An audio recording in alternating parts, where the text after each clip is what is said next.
Hey, this is Amy with Floral Moxie, and we're going to be talking about vaseware and the best vases for DIYing flowers. We're going to talk about the mechanics, we're going to talk about the size, and then vase alternatives that are more budget friendly.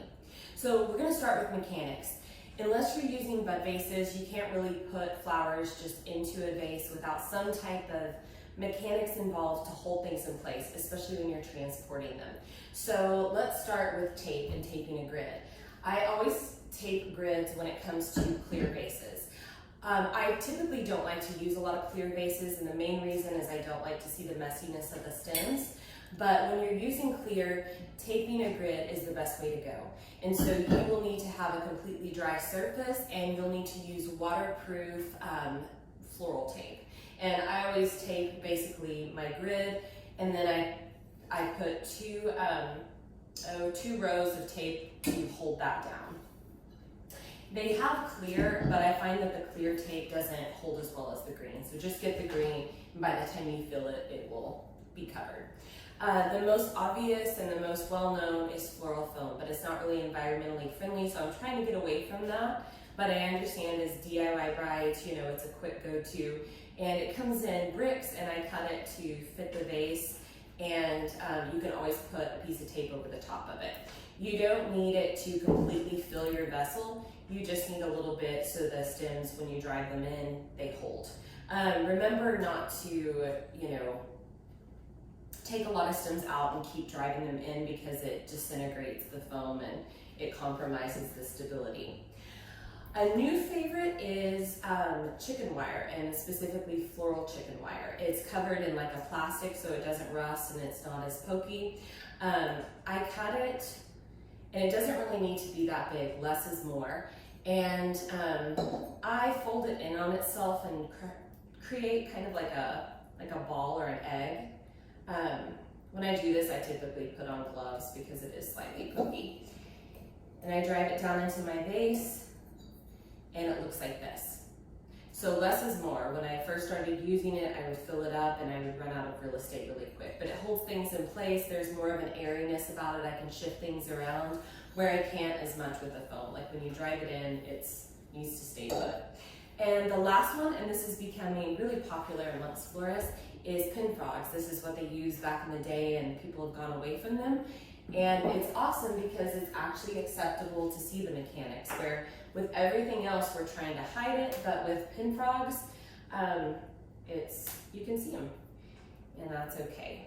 So to use them, you have to use floral clay or floral putty. Make sure you have a completely dry surface and stick it to your vase, and I like to twist it, and I like to let it sit there for about 30 minutes before I put water in it. So you want this stuff to adhere. Okay, so now that we've talked about the mechanics, let's talk about sizes. So when I was a new florist, I went out and bought a lot of large vases, and I found, because I wanted my arrangements to be impressive, and I found what happened was I had to pour the product into these large vessels, and then I needed to fill it, so I quickly blew my budget, and it was really difficult to just fill these larger vases, especially when you didn't have a huge budget to work with in the first place. So anything above 7 inches is going to double your product. It's amazing how a small shift of the diameter can really change the amount of flowers that you need. So you'll see most florists, they stick with around 5 to 6 inches. So these are all around that 5 to 6 inch mark, and then they go down from there. So I think this is around 3 to 4, and this is my favorite thing to design in. So try to keep it small because you want your arrangements to be 2 times to 4 times larger than the vessel. And so it's kind of like when I'm holding like a huge glass of wine, I feel very tiny. So let's talk about vase alternatives, because everything on my right is things that I use. They're typically more expensive, but if you were to buy these online, these are about $12 to $15 to $20. And that's okay when you're a florist because you can reuse it, but when you're DIYing your flowers, if you need to buy 15 of these for your 15 tables, that can get really spendy quickly. So let's talk about some alternatives and things that you can repurpose. So one of my favorites right now is I love to work with bowls. So whether it's a floral bowl, and this is a little kind of a knob bowl from Target, and it was a few dollars. And so I love bowls just because it's going to be low and it's not going to be at eye level at the table, where this, by the time I build out this vase with flowers, it will be at eye level. So this is something that you can repurpose. It's not extremely expensive, so a few dollars as opposed to 15 to 20.